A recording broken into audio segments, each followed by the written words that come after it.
Olá, seja muito bem-vindo ao seu programa que o leva a viajar sem sair de casa. Sabe por onde é que vai ser o nosso giro hoje? Vamos passear pela maravilhosa Vila de Sintra, um local cheio de esplendor e você vai adorar conhecer. Venha comigo!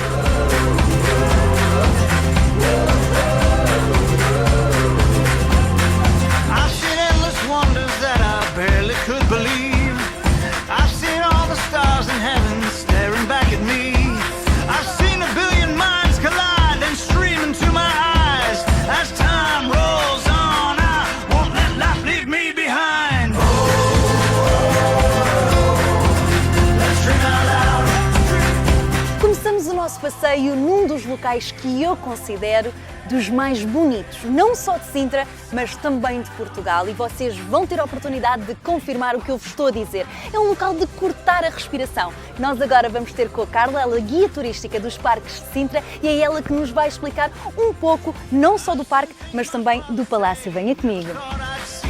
Carla, parece que o dia está a nosso favor.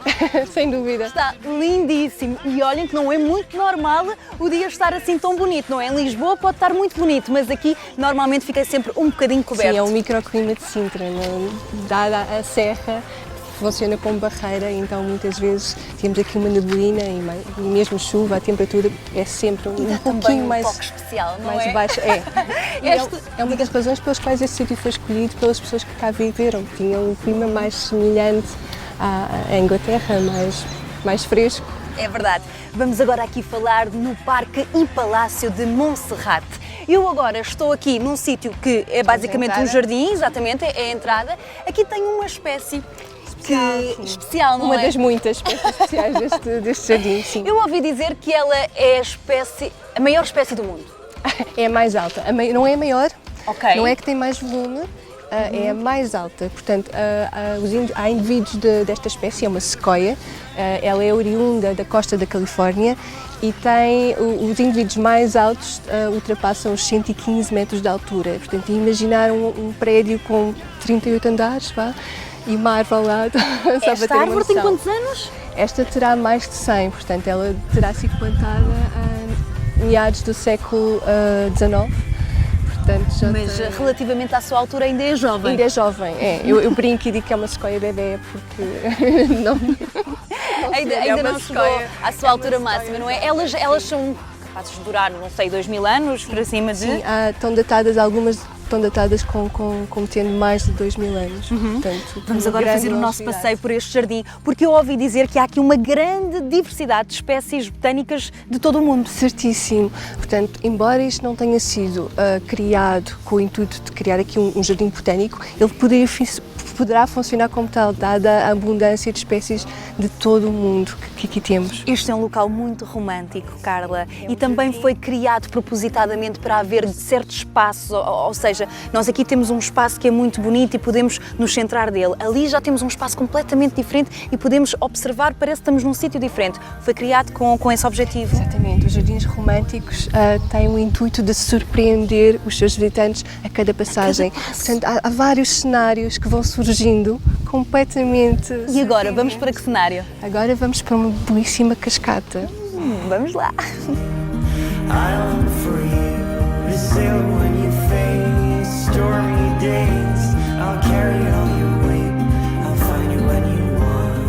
Bem, eu acho que o nosso percurso até chegarmos mesmo onde nós queremos, que é ao Palácio, vai demorar um bocadinho, porque cada sítio, e era como tu me estavas a dizer, Carla, cada sítio é especial. E nós temos agora aqui um arco que também é muito interessante. Sim, portanto, estamos no que seria uma das principais entradas da propriedade no século XVIII.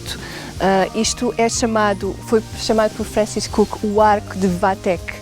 Vathek foi um livro escrito pelo inglês que o precedeu, William Beckford, que era uma pessoa extremamente excêntrica e muito conhecida, e portanto foi ele que criou o estilo romântico do jardim. Isto foi criado pela mão humana. Sim, embora possa parecer uma formação natural de granito, não é, foi uma criação humana e a ideia é suscitar mesmo que algum temor.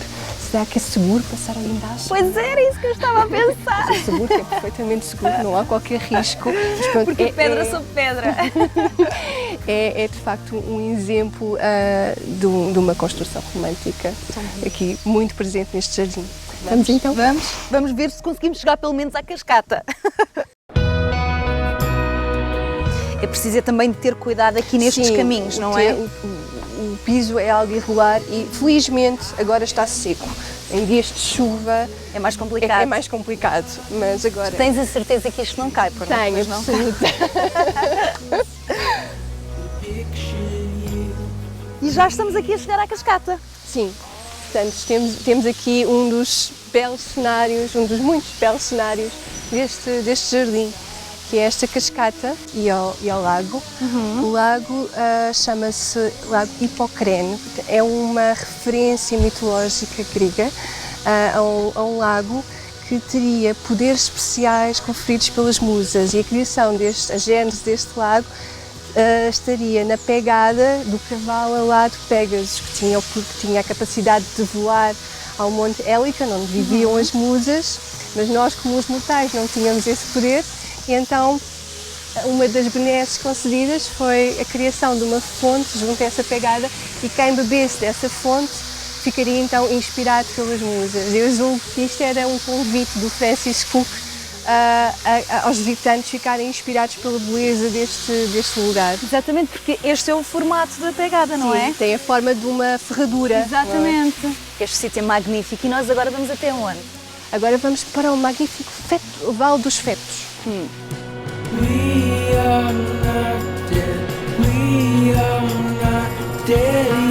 Bem, Carla, aqui temos outro desafio, não é? É um pequeno desafio, ao estilo romântico, pequeno para nós, mas provavelmente para as senhoras da época seria já algo considerável. Eu imagino elas de vestidinho, assim, aqueles grandes vestidos, com aqueles sapatos, a fazer este percurso até ao palácio. Sim, sim, sim.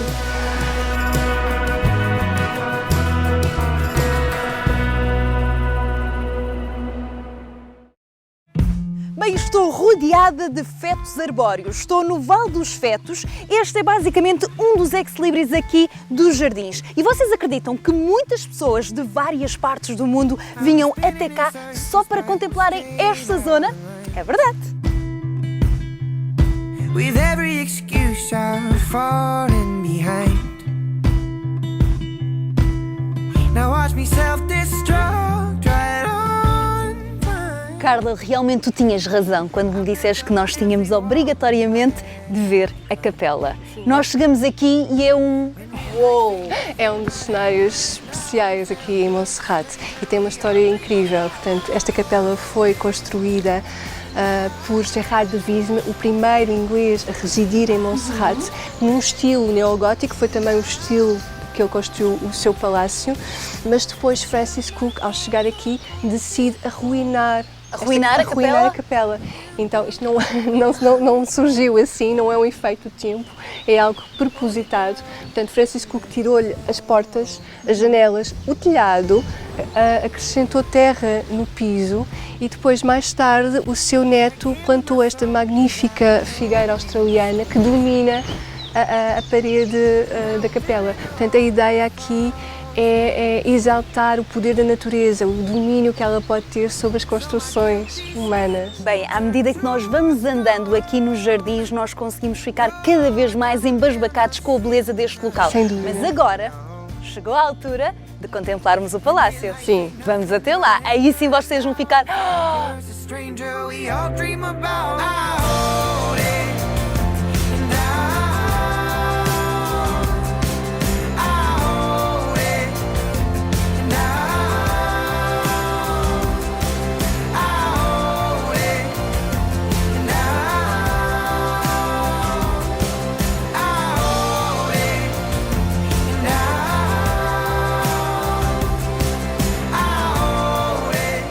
Com cerca de 33 hectares merece ser admirado, claramente, mas também merece o seu devido descanso e é isso mesmo que eu estou a fazer neste momento, a aproveitar.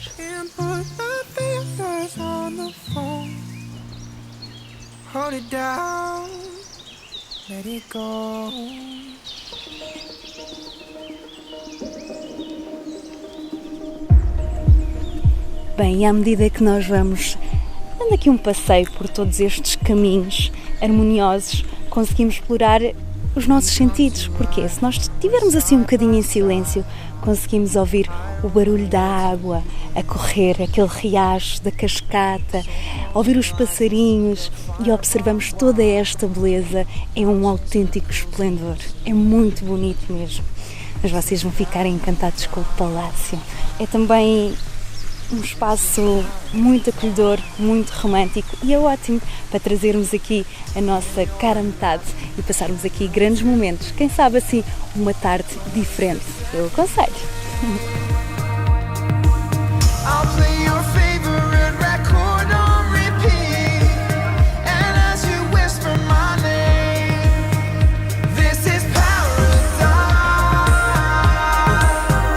This is paradise. This is paradise. This is paradise.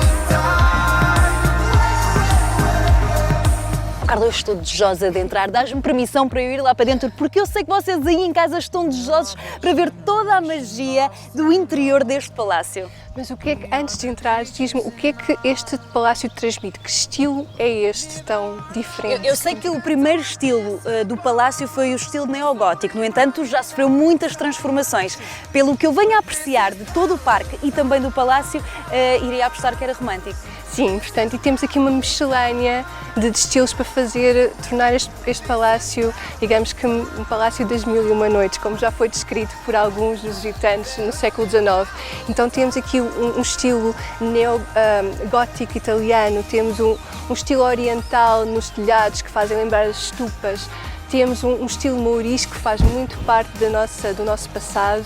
E, portanto, esta conjunção de vários estilos muito harmoniosa Ainda o torna mais especial. torna de facto especial. Isto numa casa de férias, portanto, isto era um dos amigos do Francis Cook que falava neste palácio como Fairy Life and Fairyland, e é isto que de facto este sítio transmite, é uma vida de conto de fadas.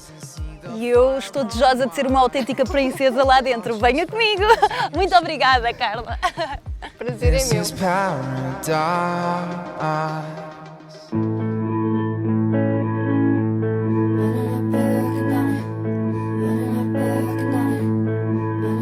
Ooh, the waves are mountains in our eyes. Ooh, 'cause everything we are has come to light. It's towering, but that's what we E entramos agora na galeria. Este é um sítio muito bonito que percorre o palácio de uma ponta à outra. Vocês sabiam que o arquiteto deste palácio tinha um horror ao vazio? Por isso mesmo ele ornamentou, decorou todo, como vocês podem ver. Estão a ver as paredes? Tudo é decorado. Porquê? Porque ele dizia que a decoração trazia felicidade. E é isso mesmo que nós sentimos aqui. and it's all like we've forgotten. 'Cause we give us all, we give us all.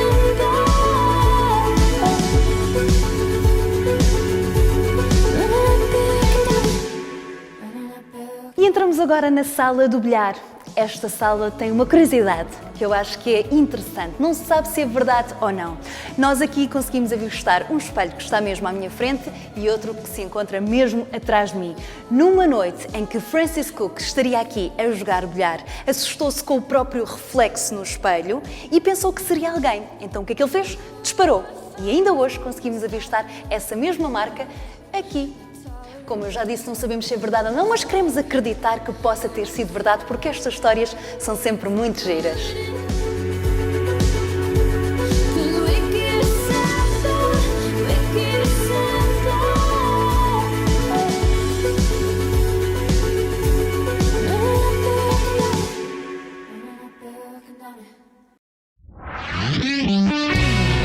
Sintra é uma vila romântica que apaixona tudo e todos. Está a gostar do nosso giro por Sintra? Nós estamos a adorá-lo tê-lo na nossa companhia. Por isso não saia do seu lugar, porque voltamos já a seguir.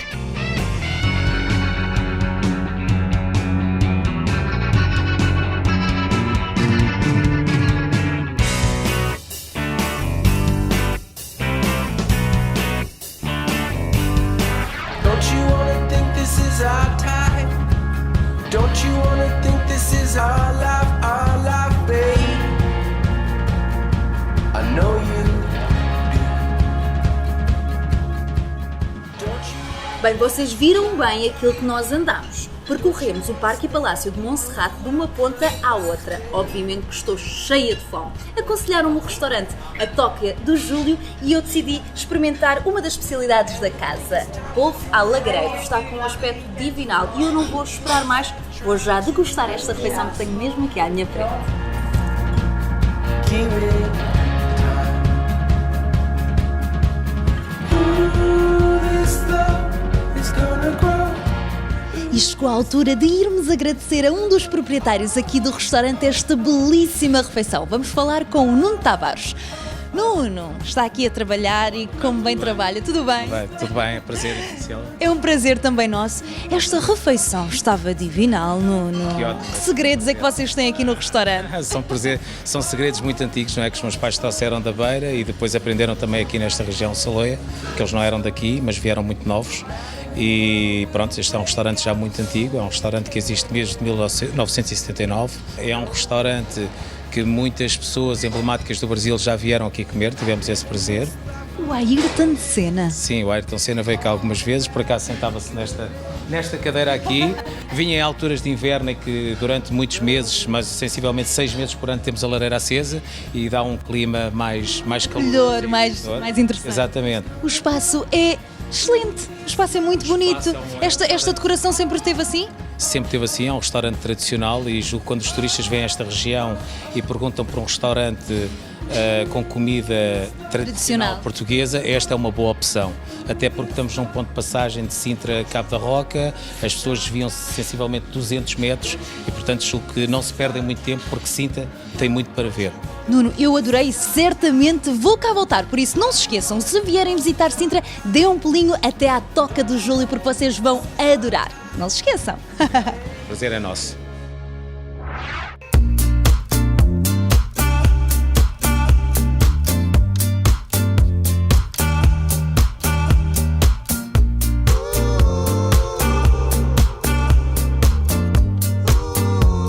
Conhecido por ser o expoente máximo do romantismo do século XIX em Portugal, o Parque e Palácio da Pena é um sítio obrigatório na sua visita à Vila de Sintra e já vai descobrir o porquê. Get on moonlight, drinking champagne.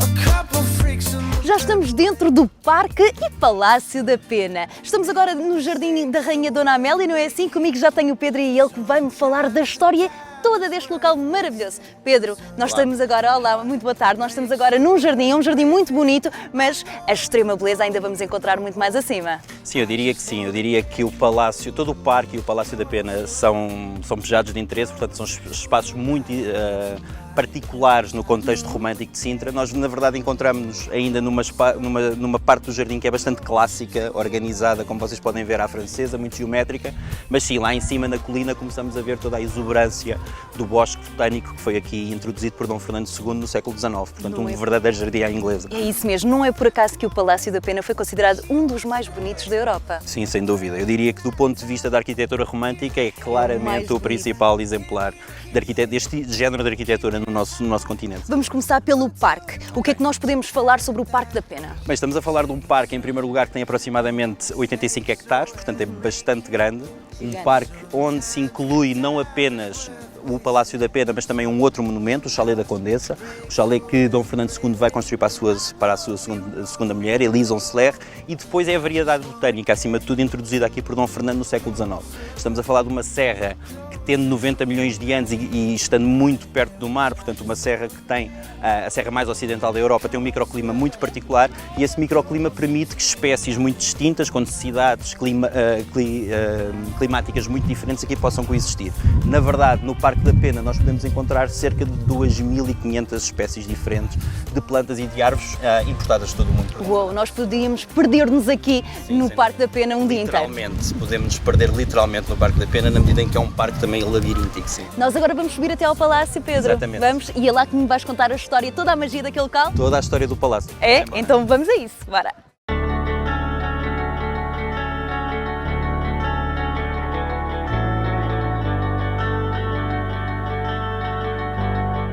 Bem, e acabámos de chegar ao Palácio da Pena. Temos esta opção de vir a pé desde o lado de baixo, desde a entrada do parque até ao Palácio, ou então vir de transfer, que eu acho que foi a melhor opção, não é? Com um calor destes. Pedro, já Mais temos confortável. aqui, é muito mais confortável. Já temos aqui o Palácio, conseguimos avistar várias cores, porquê? Na verdade, as cores acabam por distinguir as duas fases construtivas neste local. Uhum. Tudo o que nós vemos pintado de rosa corresponde ao antigo mosteiro manuelino do século XVI, mandado construir pelo nosso Dom Manuel I. Tudo o resto, amarelo, com cobertura de azulejaria e também cinzento, corresponde à construção nova do século XIX. O objetivo de Dom Fernando foi, no fundo, dotar cada um destes espaços de funções diferentes. O antigo mosteiro são os aposentos privados dos reis, portanto é lá que nós encontramos os quartos, todos os espaços de intimidade, e depois a parte nova é como se fosse a ala social deste espaço. Ok, também temos interior na parte nova? E temos Todo interior na preservado? parte nova, todo preservado. Vamos ver. Vamos embora. Estou desejosa. Este também foi considerado uma das 7 maravilhas de Portugal. Sim, sem dúvida, e acho que é, sem dúvida, absolutamente nenhuma. Foi também o palácio mais visitado de Portugal o ano passado. E este ano vai pelo mesmo caminho. Creio que sim, que a afluência de gente que nós temos aqui no palácio, caminhamos a passos largos para ultrapassar a marca do ano passado.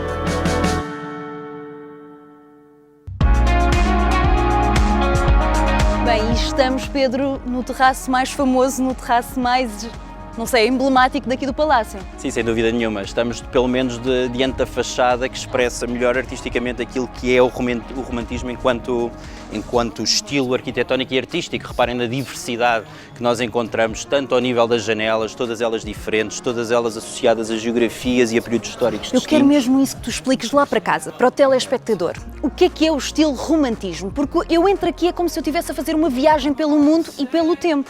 Mas é exatamente isso. O romantismo, do ponto de vista arquitetónico, pode-se definir exatamente como tu acabaste de o definir.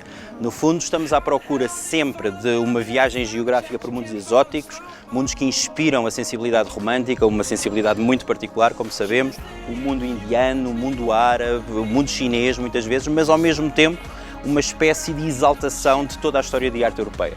E é por isso que quando nós observamos as fachadas deste palácio, encontramos elementos do Renascimento, associados com elementos góticos, elementos manuelinos e mesmo elementos barrocos, misturados também com esses elementos exóticos que vos estava a falar. Dom Fernando era um romântico por natureza. Sem dúvida nenhuma, sem dúvida nenhuma. Um romântico acabado, e acho que isso define-o totalmente, não é preciso dizer mais. E o que é que nós podemos avistar aqui deste local? Deste local a vista é magnífica, como vocês podem observar, temos todo o contexto da cidade de Lisboa à Pois, nossa eu consigo frente. ver Lisboa, Exatamente. Rio Tejo, O a Rio ponte. Tejo, a Ponte, o Cristo Rei, a Serra da Arrábida, e de outros pontos deste palácio conseguimos ver a Vila de Cascais, outra Vila Real, outra Vila de Veraneio para os reis de Portugal. E do outro lado, se outro passarmos lado. aqui a estar. Atravessando o Pórtico do Tritão, chegamos ao Pátio dos Arcos, onde se tem uma das melhores vistas para o Oceano Atlântico que se pode ter em Sintra, sem dúvida. Vamos lá então. It's never the same, love. Don't try to Uou, que vista, Pedro. Sim, é magnífica, sem dúvida. Há sítio mais romântico do que Sintra? Creio que não, creio que não. A minha experiência diz-me que não. Vamos conhecer então o interior do palácio.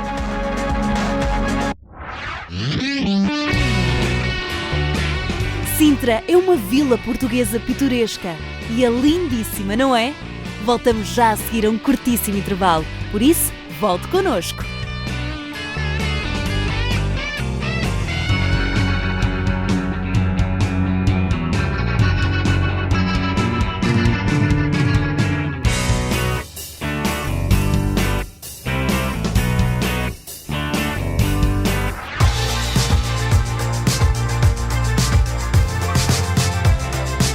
Pedro, neste momento estamos na parte interior do mosteiro. Exatamente, o antigo mosteiro manuelino. Estamos na zona do antigo refeitório dos monges, que depois é transformada por Dom Fernando II na sala de jantar íntima da família real. Tão gira, vejam bem, parece que se vai passar aqui um grande banquete, tudo isto preparado ao pormenor. Sem dúvida, e de acordo com os padrões da época, na medida em que o mobiliário é todo original, as peças, as porcelanas, Nada os foi vidros, mudado. nada foi mudado. Tudo corresponde às coleções originais de Dom Fernando II e dos seus sucessores. Parece que Conde de estamos a Bragança. entrar num filme, sem parece que dúvida. estamos a entrar na história. Estamos E a- agora, vamos para que sala? Agora vamos passar pelos aposentos do rei Dom Carlos e vamos seguir para o piso superior para visitarmos os aposentos das senhoras desta casa, na medida em que eram desejosa. aposentos diferentes. Vamos lá ver. so hard to remember when you said you couldn't stick around. You always loved with one já chegámos aos aposentos da Rainha Dona Amélia, extremamente ornamentados. Nem mais. Tudo muito chique, tudo muito característico, é muito o espelho dela. Sim, é o espelho dela e da época histórica. Se vocês olharem para as paredes e para os tetos, são estuques que nos remetem mais uma vez para o mundo árabe, não é? Há um morisco muito intenso que se sente aqui na pena. E depois o mobiliário original da época. Os tramidos portugueses, exatamente, as espirais, os torcidos, que são típicos do século XVIII, mas há também muitas réplicas feitas no século XIX. A cama da rainha, mais uma vez, com esse tipo de modelo de mobiliário. E agora uma pergunta assim um bocadinho mais atrevida. Então, As rainhas não dormiam com os reis? não era hábito, de facto não era hábito partilharem o mesmo quarto. Aliás, foi um escândalo quando o rei Dom Fernando II se casa com a futura Condessa de Edla, o facto de eles partilharem o mesmo quarto e a mesma cama. Normalmente havia aposentos separados, aqui também na Pena, e neste caso separados mesmo por pisos, ou seja, os homens ficavam em baixo e as senhoras ficavam aqui em cima. Nada de misturas. Nada de misturas no E tempo do outra Dom Carlos. curiosidade, porquê que as camas na altura eram tão pequeninas? As camas são pequenas por uma questão de superstição. Basicamente as pessoas dormiam não na horizontal como nós fazemos hoje em dia, deitadas, mas encostadas a grandes almofadões nas cabeceiras das camas, porque acreditavam que assim reduziam as hipóteses de morrer durante a noite, ou seja, o sangue circularia mais facilmente pelo seu corpo e nessa medida as camas são um bocadinho mais estreitas. É por isso que a Maria Antonieta em Versalhes tem uma cama de criança, quase, quando ela era muito Mas alta. eu sempre tive essa dúvida, eu pensava que era porque eles eram mais pequeninos. Estamos a falar da Rainha Dona Amélia, que era conhecida como La Grande, uma das mulheres mais altas do Portugal da época, entre aquela media? mais de 1,80 m aproximadamente, 1,83 m, 84 se não estou em erro. Então imagina, ela dormia mesmo sentada aqui nesta cama. Sim, aqui só mesmo sentada. Pedro, e nós agora vamos onde? Agora vamos atravessar o resto dos aposentos da Rainha Dona Amélia e depois seguimos para o Palácio Novo, portanto para a ala social deste espaço, onde eram recebidos os embaixadores, os príncipes e os artistas. Ok.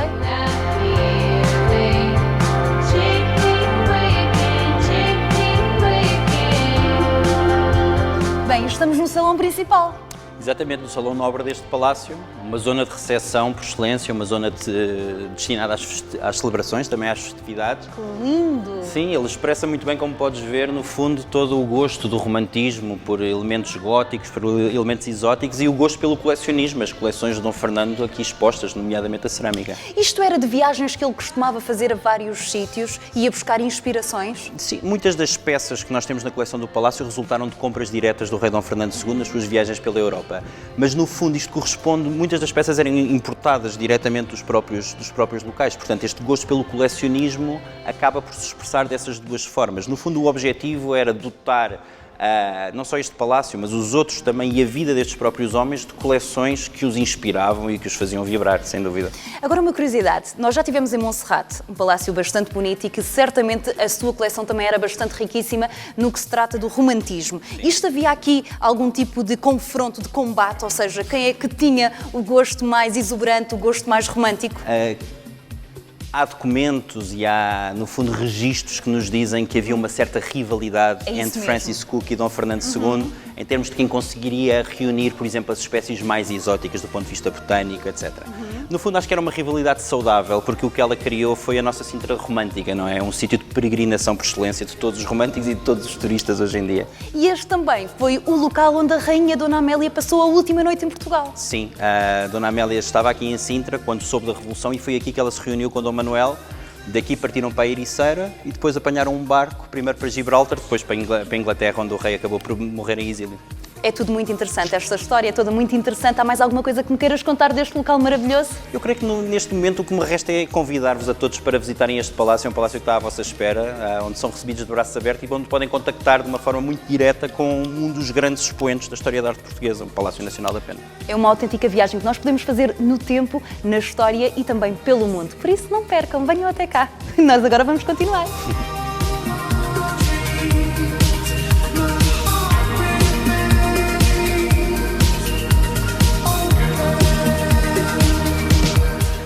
E a nossa visita aqui no Palácio da Pena está quase a terminar.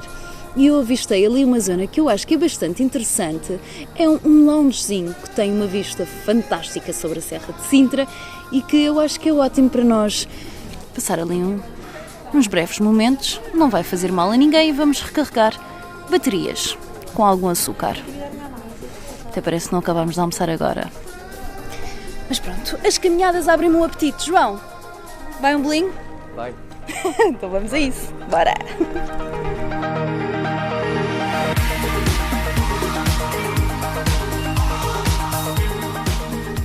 Vejam bem aquilo que eu acabei de encontrar aqui mesmo no Palácio da Pena. As famosas queijadinhas de Sintra, que são uma delícia. Podemos encontrar em qualquer lado aqui na vila. Para além das queijadas, existem também os travesseiros. São outro doce típico, mas mais à frente vocês vão ter a oportunidade de conhecer. Normalmente o pacotinho traz 6, mas só estão aqui 5. E vão estar 4, e 3 e 2, mas pronto. O João queria comer antes de eu vos mostrar, por isso imaginem. Estas são as famosas queijadinhas. Ups. São feitas de queijo fresco, de ovos, são muito boas. Por isso não se esqueçam, quando vierem aqui à vila, têm de experimentar obrigatoriamente este doce, que é um mimo.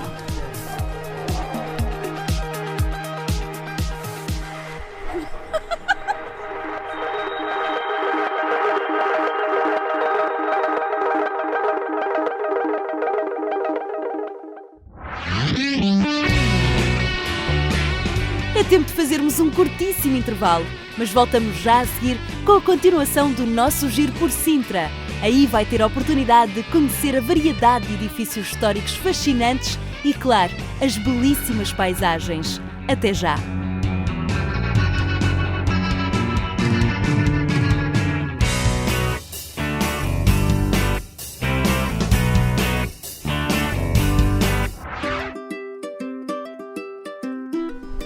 Bem, acordámos cedinho, porquê? Porque ontem não deu para ver tudo, como vocês sabem, é muito difícil nós conseguirmos vislumbrar uma vila, uma cidade, do início ao fim num único dia. E para vocês conseguirem ter uma noção da essência deste local, então nós decidimos gastar 2 dias só para vocês terem uma noção da beleza de Sintra. Vamos agora provar os famosos travesseiros.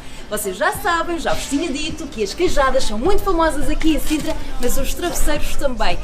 O clima não está a ajudar.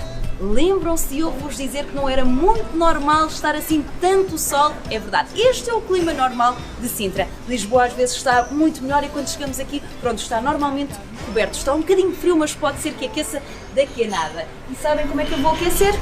Com uma injeção de açúcar, com os famosos travesseiros. Bora lá! I feel it all. Whoa, I feel it all.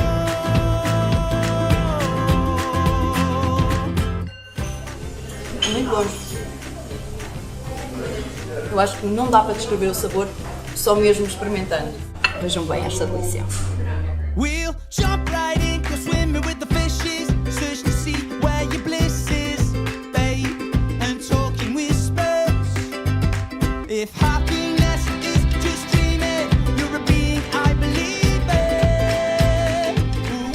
Fazer um passeio por Sintra é como entrar num autêntico conto de fadas onde nós somos a personagem principal, pois podemos encontrar palácios majestosos, um castelo deslumbrante e mansões fascinantes que emergem no meio da natureza. Sinceramente, eu acho que tudo isto foi construído com um único objetivo: impressionar.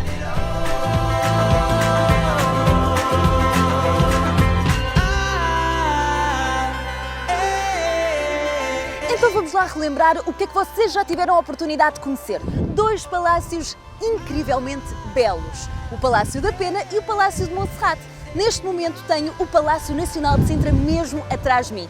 Situa-se no centro histórico da vila e é um palácio único e incontornável pelo seu valor histórico, artístico e arquitetónico. Desde os meados do século XV até ao século XIX, ele foi ocupado extensivamente pela nobreza portuguesa e acompanhou o crescimento do país. Uma característica que eu acho bastante interessante é que de todos os palácios mandados construir pelos monarcas portugueses durante a Idade Média, este foi o único que conseguiu resistir praticamente intacto. Outra coisa que eu também gostava que vocês vissem é que mesmo do sítio onde nós estamos eu consigo avistar o Castelo dos Mouros e tenho uma vista lindíssima. João, consegues mostrar?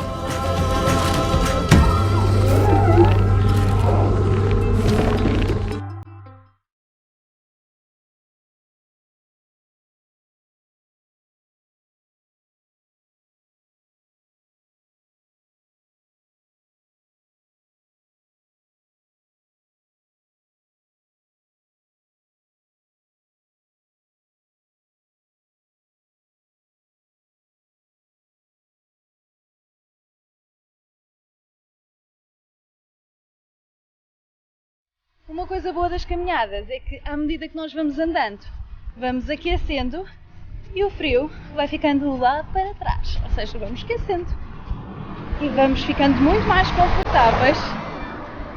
Eu vou-vos mostrar só a largura dos passeios para vocês verem. 2 pessoas aqui é muito difícil. Temos que ir em filinha indiana.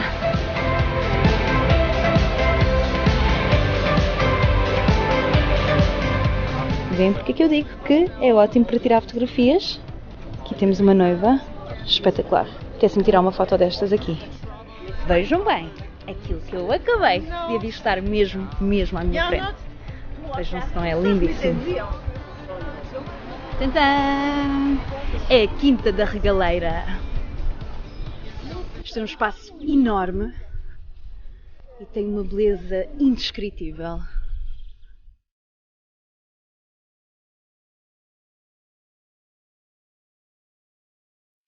É incrível quando nós encontramos algo assim tão belo e é tão fácil isso acontecer aqui em Sintra. Cada recanto é mais bonito do que o outro. O que é que eu tenho aqui? Tenho uma maravilhosa Quinta da Regaleira que vocês têm de conhecer obrigatoriamente. Ela não é muito antiga, data de 1904 entre 1904 e 1910, foi o ano da sua construção e foi criada propositadamente para ter este estilo assim antigo, rústico, este estilo romântico que é tão propício a acontecer aqui em Sintra. Nós lá dentro podemos nos perder nos seus jardins, nos seus lagos, nas grutas, na maravilhosa mansão, mas eu acho que nós conseguimos captar, sabem que essência, aquela essência mística que é tão característica aqui de Sintra.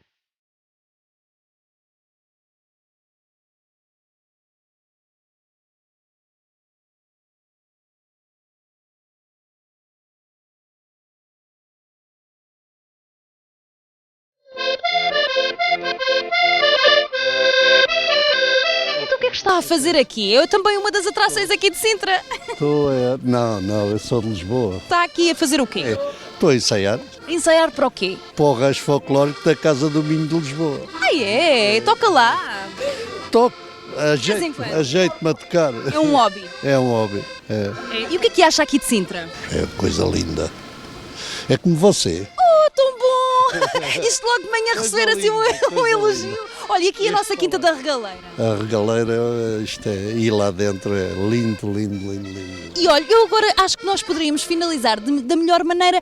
Que música é que você acha que poderia tocar aqui, que ficava bem enquadrada neste local romântico? Coisa que poucas mulheres já fazem, que é a costureirinha. Não toque lá!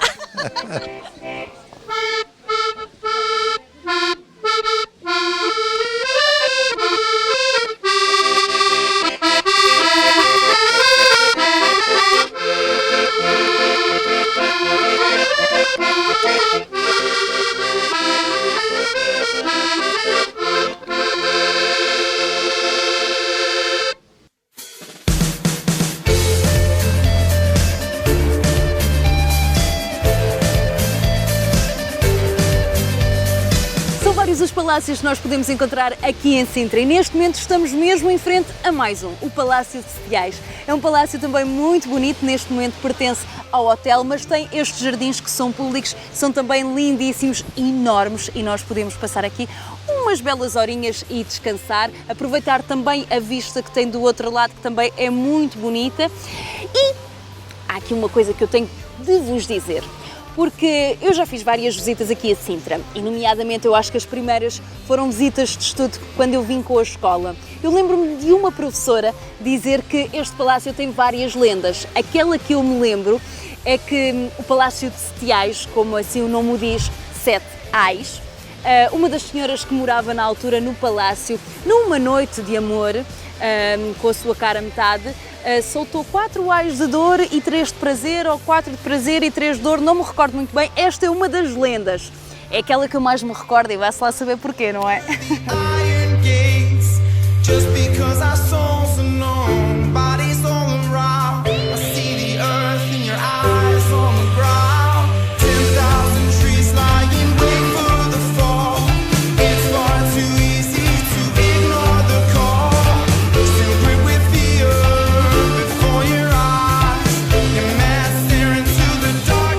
Está vento, Está frio, é verdade, não deveria estar aqui na praia, mas eu não poderia deixar passar a oportunidade de vos mostrar uma das praias mais famosas, mais conhecidas aqui de Sintra, que é a Praia das Maçãs. Este local é magnífico e mesmo na época alta, este areal está completamente cheio de pessoas que adoram vir para cá passar os seus dias. Vocês sabiam porque é que se chama Praia das Maçãs? É giro, acabei de saber, mas eu acho que é uma história engraçada.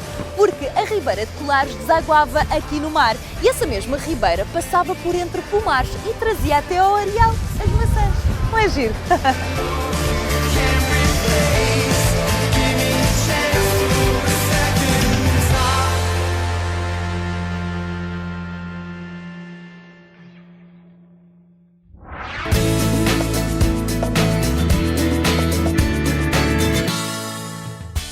Olá, seja bem-vindo a mais um Câmbio por Viagem. Como é habitual, todas as semanas estou aqui na sua Record TV para levar até si os locais mais deslumbrantes de Portugal e do mundo. O programa de hoje vai lhe mostrar um recanto magnífico de Portugal, a Vila de Sintra. A linda vila é toda ela mágica e cheia de esplendor. Rica em palácios majestosos, um castelo de conto de fadas e mansões fascinantes. Sintra está cheia de encanto e serenidade, oferecendo cenários de uma beleza surpreendente. Exemplo disso é a Serra de Sintra, ela que tem um enorme parque natural que se estende até a costa marítima de Cascais. O centro histórico de Sintra está repleto de tesouros magníficos. Não deixe de conhecer o jardim do luxuoso Tivoli Palácio de Setiais, o Convento dos Capuchos e o Parque de Montserrat. Um dos locais que também não pode ficar sem ser visitado é o Palácio Nacional. Uma das atrações nacionais que mais turistas chamam a Sintra é o inigualável Palácio da Pena, que inclusivamente é Patrimônio da Humanidade da Unesco. Foi considerado uma das obras-primas arquitetônicas mais originais de Portugal. É um lugar único, cheio de excentricidade que certamente não vai desapontar. Não poderemos sair desta vila sem também visitar a Quinta da Regaleira e, claro, comer um delicioso travesseiro de Sintra ou ainda uma queijada de Sintra. E para o ajudar a descobrir Portugal, já sabe que pode contar com a Nova Câmbios, pois a empresa existe para servir aos seus clientes e está sempre aqui para o ajudar a fazer os melhores negócios. A nossa rede de agências está estrategicamente localizada de norte a sul de Portugal e nos principais aeroportos do país. Na linha de Sintra, pode contar com a Nova Câmbios nas principais estações da CP e pode também contar com a agência Real Transfer no Centro Comercial Jumbo Sintra. Juntas, Real Transfer e Nova Câmbios, temos ao seu dispor mais de 70 balcões para que possa fazer o seu câmbio de moeda e transferências internacionais de dinheiro com todas as vantagens que merece. Se vai viajar, certamente temos a moeda do seu país de destino, pois disponibilizamos mais de 50 divisas a preços muito vantajosos.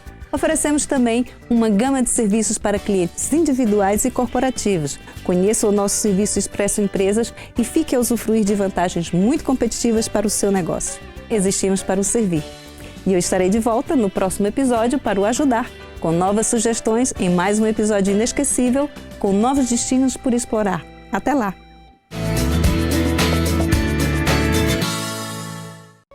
Saímos da Praia das Maçãs e deparamos-nos com este cenário magnífico. Não chega nem a 5 minutos de carro e estamos nas Azenhas do Mar, uma aldeia do concelho de Sintra e uma aldeia muito bonita. Esta paisagem que nós encontramos mesmo atrás de mim é essa que vocês vão encontrar quando pesquisarem por Azenhas do Mar. Esta construção tão característica mesmo em cima das arribas até faz lembrar, não sei, talvez Santorini na Grécia. O que é que acham? Eu acho que sim.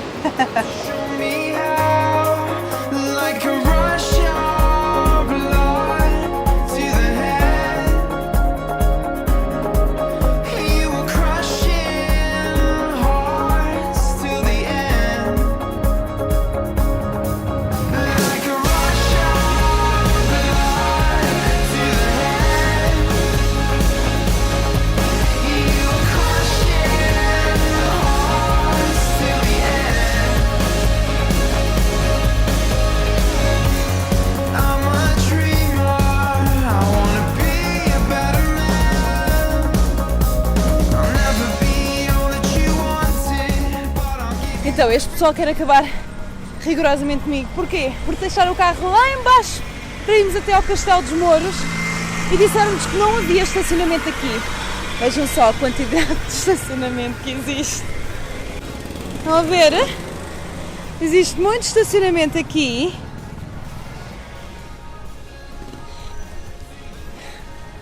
mas eles enganaram-me. Ok, eu gosto de caminhadas, mas QB, porque subir todas estas colinas durante 2 dias seguidos, calma, calma. Eu sei que nós andamos a comer bastantes doces, mas queimamos as calorias num instante. O João é um apressado, já está lá em cima. Acho eu, já o perdi. E agora vamos entrar no castelo antes que ele feche, porque eu acho que a última entrada é às 5h30, mas vou confirmar. Vejam bem, eu tinha lugares mesmo aqui à porta do castelo. Isto não é normal. O Iria já não consegue andar, vejam lá. O João já chegou. O João está sempre perto de gatos. Onde está um gato, está um João. João, gato, gato João.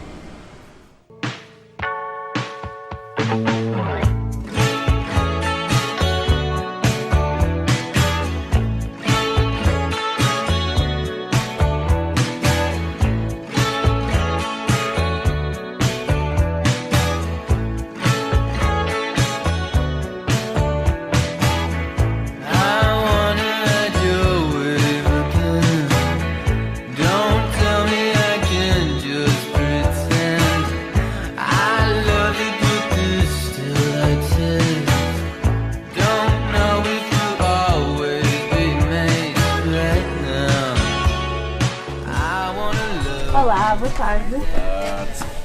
Ora, muito bem. Chegaram finalmente. É verdade, já estava à nossa espera há muito Demorou um tempo. bocadinho, não foi? É natural, é natural. Seja Muito à vontade, obrigada. tá bom? Divirta-se. Sintra é irresistível, não conseguimos passear num instante, numa horinha não conseguimos ver, por isso é verdade. Para descobrir o encanto precisamos de muito tempo. Muito obrigada. Simpatia, outra das características das pessoas aqui de Sintra.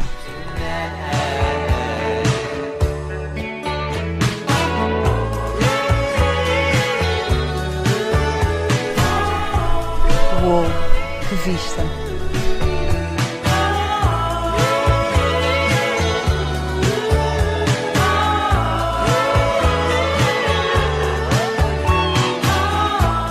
Estamos no Castelo dos Mouros, um castelo conquistado por Dom Afonso Henriques aos muçulmanos.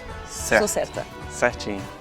Na verdade, esse castelo ele foi construído no século X pelos mouros. Então, assim, ele ainda é mais antigo, né? Ele começa a ser construído nos anos 900 e serve de proteção. Depois você vai ver todo esse espaço, como que ele toma conta, né, da região. Daqui de cima... Ele é enorme.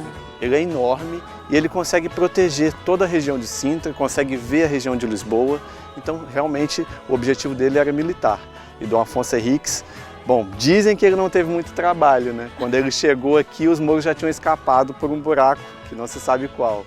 Mas, a princípio, o castelo é para ser uma grande fortaleza, com grande dificuldade de se entrar nele. E uma das curiosidades, Iria, é que nós temos mostrado muitos palácios, muitos parques, a Vila de Sintra, que também é bastante antiga, mas é como se nós estivéssemos a fazer uma viagem no tempo, mas ao contrário, porque estamos neste momento na zona mais antiga de Sintra. Exatamente. A gente está chegando no começo. É Agora verdade. no final.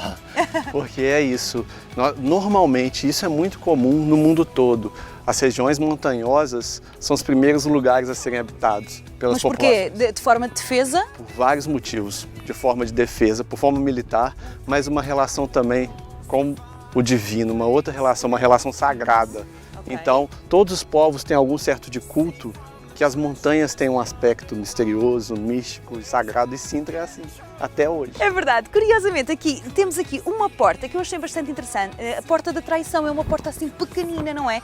Sim. Esta porta era utilizada para quê? Você vê que ela é pequena, ela é escondida e é quase a porta de fuga. Se o castelo começasse a ser atacado, nesse momento, a porta da traição era aberta para as pessoas escaparem e não serem atingidas pelo ataque que vem de fora. E tu há pouco em off estavas-me a dizer uma coisa que eu também achava bastante interessante, é que nós aqui dentro conseguimos ainda perceber os percursos, os caminhos que eram utilizados antigamente. É quase como se conseguíssemos recriar a vida deste mesmo castelo na sua origem. Eu acho isso é muito importante falar, porque às vezes as pessoas vêm e falam assim, mas cadê o castelo? Cadê a residência? A casa, exatamente. Só que aqui você não tem mais a residência, porque ela caiu, mas você vê a vida social do castelo, você vê aonde colocavam os animais, aonde se armazenavam os alimentos, os caminhos feitos pelas pessoas, você consegue criar a vida social que existia por trás das muralhas. Há mais alguma coisa que me tenhas para dizer deste? Sim. Ali na ponta, lá em cima era o último ponto de refúgio. Se o castelo fosse atacado, bom, as pessoas mais poderosas, né, aquelas que mereciam maior cuidado, ficavam naquela torre, lá em cima, porque era uma maneira de se proteger, porque olha a dificuldade até hoje para se chegar lá em cima, imagina na época. Claramente. Este sítio é belíssimo e nós agora vamos continuar a nossa caminhada por ele. O que é que achas? Sim, porque a caminhada é longa. Não, por favor.